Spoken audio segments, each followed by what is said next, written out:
আমার ভাইয়ের রক্ত দৈরা দৈরা ছেলে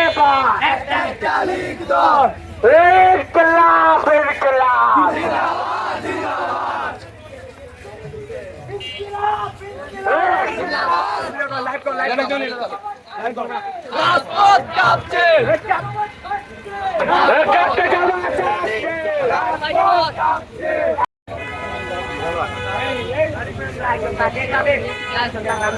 এই কই কাগজ কই এই কাগজ কই কাগজ কই চলে যা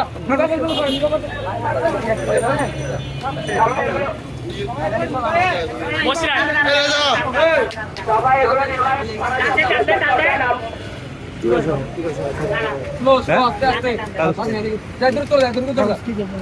আমার লাগবে দেরি সবাই মাঠে চলে যা আমরা ওদের সাথে কথা বলে কি সিদ্ধান্ত হয় সেটা আমরা সবার নিকট জানাবো।